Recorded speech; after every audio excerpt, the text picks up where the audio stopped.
There it goes. It's the one you're on. I'm coming over here, Joe. Hey, how's it going? How's it going? Do we want to move it further over, like this way? So if someone comes up here to talk to our online guests or to take a question. Oh, are you Louise? Hi, how are you doing? That's what they're seeing.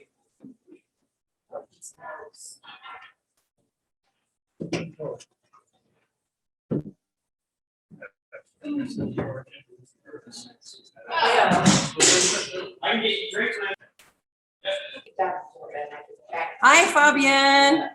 Can you hear us okay? Can you hear us? That's perfect. Hey, awesome. You're on the screen here in our little, I'm going to show you some cameras here so you can see the shots that we have set up. Here's our speaker camera. Okay. You see Hi, Steve. Stephen. How are you? And then we have a second one that's pointed to our dinner room. You can see the dinner room. Whoa, that's lovely. And then we got another one going to another shot in the dinner room so people can say hi to people. So, hi, Greg. How are you? Doing well. You see Steve and Okay. everybody. And then we I think have I see Mike Miswigan. McSwigan. Are you here? You are here. Come on up here and say hi. I'll turn on a camera. You can start talking to that camera. I'll switch it to Red Ruby, hello. No, switch it over here to this one. I don't know. Hello, Mr. Doyle. Hey, Mr. Ruby, how are you? it's that one. Just living the dream right now. Yeah, it's that one right there. Sorry. That's okay. No. You say It's hi. new, so we're like, which camera are we looking at? Well, I'll point. That was Hey, Mary. Hi there. How you doing? I'm doing okay. Regina, say hi, Regina. Hello, Dr. Katz. How are you?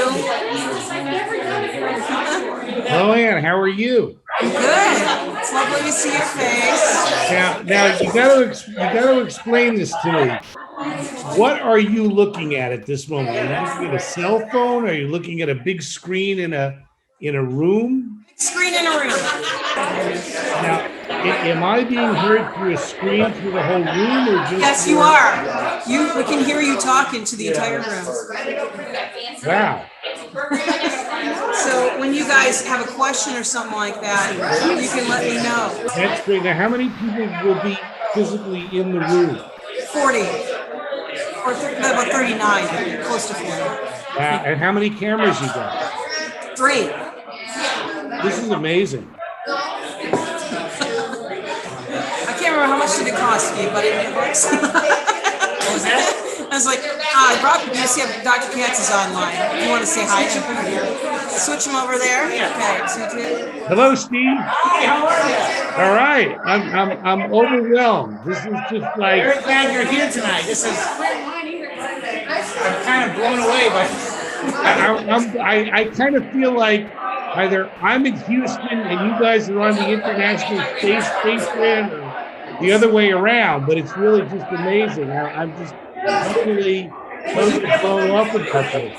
You'll be able to hear all the speakers. It's very noisy in here right now, you can imagine. Yeah, but still, and apparently Ann tells me that like the way it is now, the whole room is hearing me. Not that I necessarily want them to, but and I guess I'm on some screen and there's Greg Ruby and really good people, and this is just awesome. I'm just gobsmacked. I have to welcome Baby Ann to our first back in-person meeting. And we are waiting for you to fly over from Paris so you can attend in person. So, all right. So far, America don't want me. USA don't want me to enter your territory. But as soon as I can, I will pop up. We're glad to have you in any form, including online. So everybody can take your seat. It's this cocktail time is over. I think it was I had a cocktail, so I have it. So I want to welcome you all, not just to the meeting, but I want to welcome you all back in person to the Illustrious Clients Meeting. It's kind of a red letter thing. No, hold on, it'll get you, hang on. Okay. And it is wonderful to see you all in person. I know we've been able to sort of stay in touch and we have met online, and it's been wonderful. And I think those went as good or and they were wonderful. I've been to a lot of online Sherlockian meetings, and they've all been wonderful. But I know maybe perhaps I'm biased, but I think we really did it right. And I'm so proud of this group and all of you. And it's and as good as that was, it's really good to see you all here in person. So just wanted to say that. So and I also, you obviously can't miss, we have the people who are here are not just here in the room out there, they're also right here on the screen. And you can see them, and I have them muted right now. yeah. Well, sorry, open the whole screen up so you can see them. Okay. And I want to welcome we have some members and some invited guests in the online. There you go. attendance. There we go. Now you can see everybody. And so, you know, you remember back, I think it was in October when the last meeting in October, when we finally, before we finally had to go online, we were sort of doing a primitive live stream of the meeting so that people could see a client's meeting. And that was fun and interesting. But the thing is, it was one way. And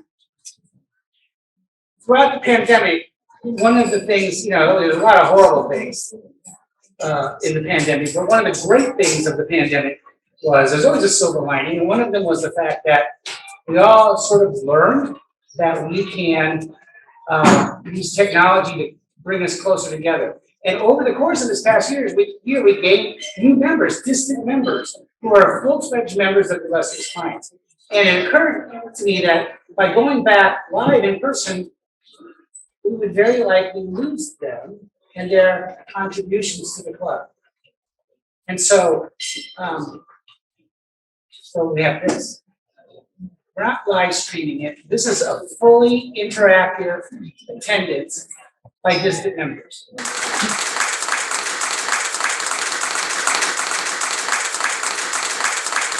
They can hear us and we can hear them, and they are free to participate in the discussion or someday offer toast, deliver papers, and it really, I truly think that we're the first Sherlockian society to incorporate the benefits that we gained, one of the few benefits we gained during the pandemic, and incorporated it back into our live meetings. And I suspect it's going to end up being a model for a lot of other organizations, because the excitement of having our guests here with us online is it's wonderful. I mean, it's just great. And so let's just welcome them here, because they're here. So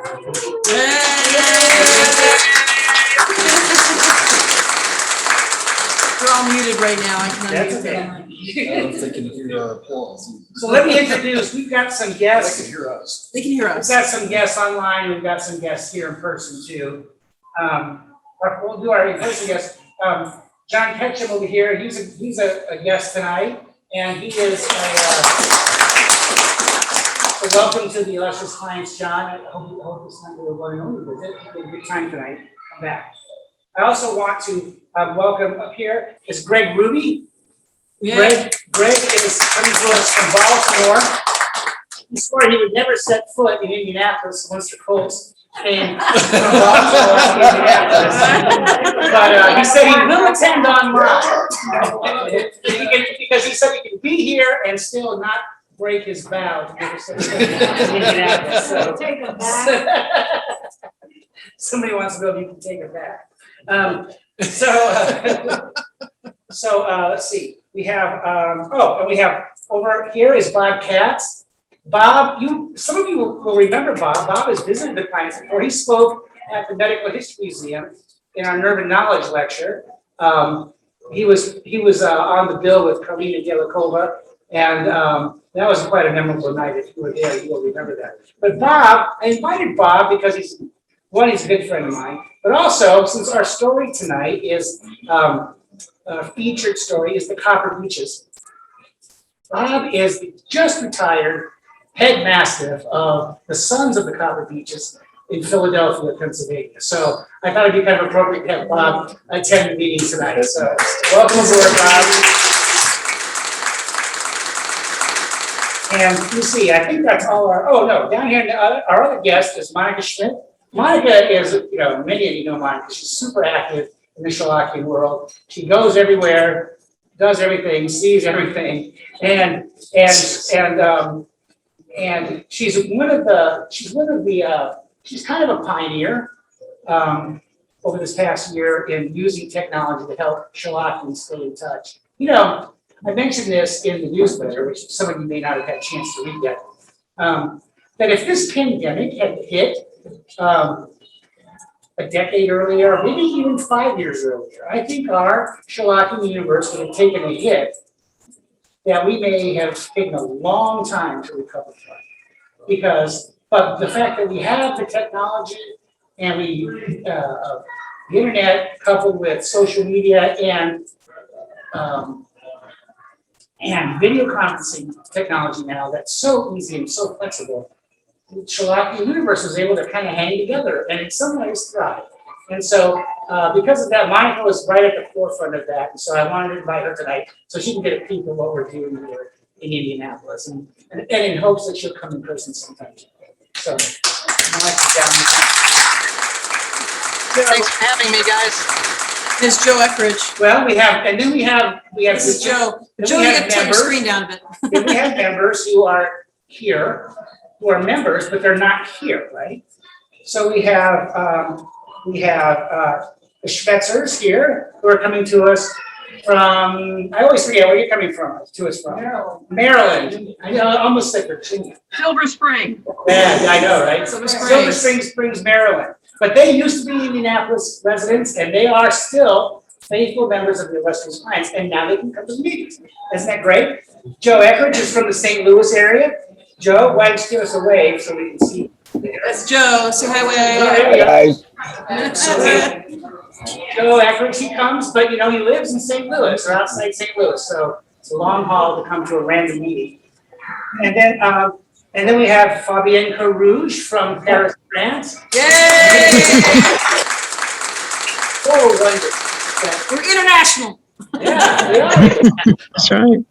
Fabienne joined just a while ago, and she's been a faithful attendee. And once she joined, she not only will attend the regular meetings online, but she began attending the plant meetings too. And that's now Wow. remember, she can do it. And Fabienne, it's fantastic to have you here this evening with us. And then we have the ballots. Now, you saw the criteria for local attendees coming.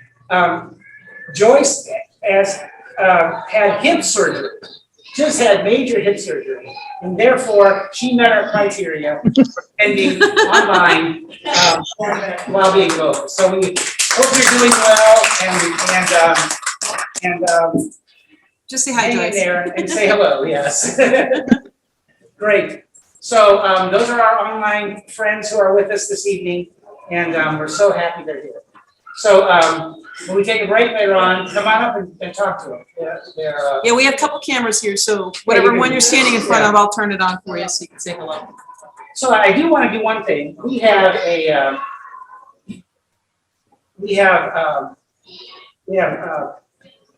Fabienne from who's coming, like I said, coming to us from Paris. She gifted us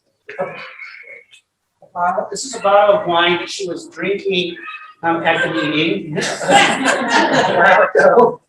And there was a lot of curiosity about what it was.